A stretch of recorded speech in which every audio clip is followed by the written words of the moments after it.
Paul, thank you for joining me today. I'd like to start by asking you what life was like on your first day when you basically came into one of the world's largest companies and said, we're not going to be focusing on short-term investor satisfaction, we're going to be building a brand and a sustainable supporting brand for the long term. Well, you said it well, Andrew. If we want to solve the longer term problems, we need to create a model that provides space for people to do this. And quarterly reporting and shareholder primacy doesn't help us get there. But when it comes to the sustainability of our planet, or actually the sustainability in the end of our companies, we tend to increasingly be myopically short-term focused. So we felt it was very important as we were changing our business model that we provided that space to people. That's why the first day I came here, I abolished guidance as well as quarterly reporting and put our compensation system at the same time on a much more longer-term focused system. It has helped us. It's interesting, in these nearly 8 years now I've been CEO of this wonderful company, we have about 75% of our shareholder base that has stuck with us. And these are longer-term shareholders, obviously, who understand that a sustainable future is also a better future for them and their investments. Most of the institutional investors in the world, in fact, 75% of them invest your and my pensions. So they ought to be focused on the longer term. And yet our incentive systems and drivers are often pushing them into the wrong behavior, and I think we are providing a little bit more space. You must have had to face considerable shareholder revolt at that time. How did you have the courage and the belief to go forward at that stage, even when you knew people were against you? Well, we said what you do the first day. I was under the opinion that if they just hire you, they can't fire you. So there is some element of courage in that sense, and there are stupidity, whatever you want to call it. But it was very clear that the history of Unilever has been a longer term history. The company started in 1930 in its current form. We'd like to be around for hundreds of more years. So doing the right thing for the longer term was very much resonating with many of the board members as well. Unfortunately, when you get a new CEO, the business not performing well, have a disproportionate amount of hedge funds swirling around your shares and very short-term focused, we saw our share price go down by about 8%, because the normal thing is when a CEO says that there must be something bad coming, or he's putting his base low for whatever reasons, and that trust or that confidence wasn't there. But I was firmly convinced that if we ended up doing the right thing, the share price ultimately will reflect the true business activities, and we've seen that play out over the 7+ years now that I've been at the helm of this company. You recruit and employ thousands of talented managers all over the world. How did you then manage to change their mindset? Because many of them have been taught they've got to deliver quarterly results and their bonuses are linked to that.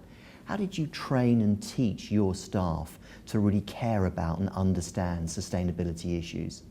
Yeah, so there are different elements of that. There's the financial element. Many companies would actually manage their quarters to satisfy the market versus guidance or expectation, and actually end up doing the wrong decisions.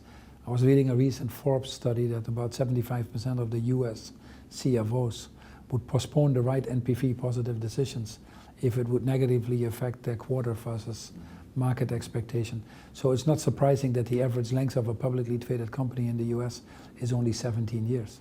The most important thing is not really on the financial side, because this is equally an important economic and social model for us.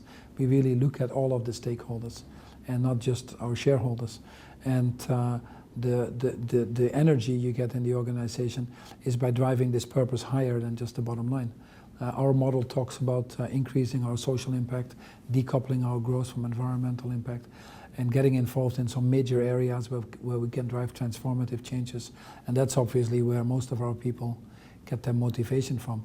Most of the millennials now say they want to work for companies that have a purpose. In fact, 30% only wants to work for multinationals nowadays. Unilever doesn't have that problem. Since we went to this Unilever Sustainable Living Plan, we've become preferred employer in most of the countries we operate. We're the third most looked up company in LinkedIn, get 1.8 million people applying to us, because people say, I want to make a little bit of a difference in life and leave this world in a better place. And yes, it's important to get paid, but that's not the only reason for being here, fortunately. If you consider the talent in MBAs you're now recruiting from business schools around the world, what are the key differences? What are the key skills that you're looking for in the perfect MBA for Unilever now compared to those that you were recruiting 10 years ago? I think that is changing because the world is changing. Now there are some basic skill sets that we will always look for. Integrity being one of the things, hard working probably being the second, or a certain level of intelligence. So there are basic skill sets that I think will always be there and permeate the centuries. But there are some that are different. We are really living in a time that is incredibly unpredictable, incredibly volatile, uncertain. We call it the VUCA world: volatile, uncertain, complex and ambiguous. And it needs different leaders. We need leaders that obviously have a high level of awareness of what is going on in the world, high level of engagement in wanting to do something about that, operating with a certain level of humanity and humility. So these purpose-driven skill sets, if you want to, are certainly coming to the foreground. We look at other things, systemic thinking. The world is awfully complex. You take the food, water, energy nexus. If you want to solve one of these issues, the others pop up. How do you deal with that complexity? How do you distill it into simplicity and drive it to action? Systemic thinking. We look at partnership. You cannot handle many of these issues alone anymore. The models have become open, more transparent. Are people able to work with others, NGOs, government, civil society? So the skill sets that we are developing here in our leadership and the qualities that we look for are becoming significantly broader than the often too narrowly defined academic fulfillments with an MBA program or others, which tend to be still too one-dimensional. Given that so many sustainability issues now, in order to solve them, it requires great scientific skills, do you believe there's now an opportunity for science-based undergraduates and graduates to twin that with an MBA and find that they too can get the top jobs in multinationals like Unilever? Well, I always think that people that have multiple skills tend to be a little bit broader, and it could be in different areas. Science might be one of them, but I don't have a science degree myself either. And technology and information is developing so fast that if you have a 4-year study, probably what you learned in the first 2 years is already obsoleted again. Someone told me once that every 2 years you get a doubling of the amount of information or science or knowledge that is in this world. So we rather look at people that have the broader skill sets but are also able to learn and unlearn.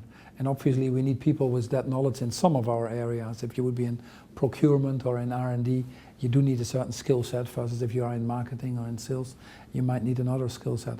But I think broadly we look at the people that can actually work across and that can see the broader aspects of these issues. You've been quoted, Paul, about the need for organisations to humanise the company, to make them closer to real society and the reality of what's going on in the world. Do you see perhaps some MBAs as over-ambitious and trying to make money as fast as they can, whilst not at the same time being really grounded in what life today is actually all about? Right. Yeah, we call it, or I would call it a whole person versus a half person. Often, the moment in life that you become a good leader is when you realize it's not about yourself. And when you firmly believe that investing in others or investing in society, the common good as I call it, is actually the best investment for yourself to prosper. The crisis we saw in 2006, 2007, I've always called that a crisis of morality, because too many put their own interest ahead of the interest of the common good. So we look at people that are a little bit broader. We actually hire people from NGOs, we hire them from different universities, from different walks in lives. So you need to bring in that different perspective. If you are single-mindedly focused on one objective, which is your own advancement or your economic well-being, it probably wouldn't go so well in a company like this. And you'd be flushed out. You might not be flushed out at the hiring necessarily, but you would probably be unhappy if you make a career here. Because at the end of the day, the people that are going to be successful long-term are the people that feel that their values about what they look at in life are aligned with the values of the company. And we're very mindful not to judge people by having different values than ours. But where I see that success is when these values are aligned. So I would spend most of my time in interviewing, which I do once a quarter myself at least. And I'm at universities all the time. I would look more at that aspect of it than the pure science parts or what the students learn, if you want to. Final question. If you could recommend one thing or a short list of things that business schools could do to make the biggest impact on changing the world's mindset and achieving sustainable goals, what would it or what would they be? It's a tough question, Andrew, because there's never one thing if you want to solve such a complex issue. It's say, what is the one thing a company should do to make this a more sustainable world? If anything, you need to pull on a lot of strings at the same time. But there are a few things I think that business schools can do as I go around to truly integrate sustainability in its broader sense into its curriculum. Is not to offer it as a side course, which is usually an optional one or given less credit. So there are a few schools that really got this and fully integrated in its curriculum. It permeates all parts of a university and the way the university itself actually lives and breathes. And that I haven't seen in many of these institutions, which are notoriously known to be difficult to change. The second thing is that in the MBA programs in many parts of the world, it still is a one-dimensional MBA program. The definition of GDP or the definition of P&L and stakeholders being shareholders is still too dominant. And we need to make these much more plural, multi-dimensional, economical, social, environmental, and as a result as well have broader coursework between different departments. The silos that you have to watch for in companies as we move this agenda forward, which is a big challenge, also exists in universities. So the more you can do that horizontal training and get people exposed as well to the social or psycho or environmental as economical parts, I think you'll create better human beings. And that is a challenge for all of us, but it's a challenge for the MBA programs as well. What I like about your MBA program, and you have a great responsibility on the 235 programs that you accredit and the 40,000 people that graduate, you can have an enormous influence in leveraging that network if you can bring that dimension. You're dealing here with a young population in the emerging markets. 50% of the population is below 25 years old. They're going to be 100% tomorrow. They already have an inherent advantage, in my opinion, to be more purpose-driven, to be more aware of the changes that need to happen. They understand the goals that have been laid down in, for example, the Sustainable Development Goals. But often the feedback that these people will give, and I see quite a lot of them, is I don't find that back into what I actually learn in school. So the more we can actually unlock that potential that is already there, you'll get a push from the bottom up. We see the same in our company. The changes that we are driving are far more driven by the people that we are bringing in and giving them a voice and opportunity to change than it sometimes is from middle or top management. And if we can harness that voice and combine that, it's an enormous force for change, enormous force for change. And with that force for change, I think we have a realistic opportunity in the next 15 years to irreversibly eradicate poverty in a more sustainable and equitable way. And doing this is actually to the benefit of all of us. And I think it's more apparent every day. The effects of runaway climate change, the effect of poverty, the refugee crisis now, the increasing unemployment, unfortunately, in this world, require some serious answers. And I've always said we are short of leaders and trees. And you are an important part of that puzzle because you provide the future leaders that can help us do that. And I'm confident that we have all the tools to address these challenges. But at the end of the day, it boils down to individuals that believe that want to put that interest of the common good ahead of their own.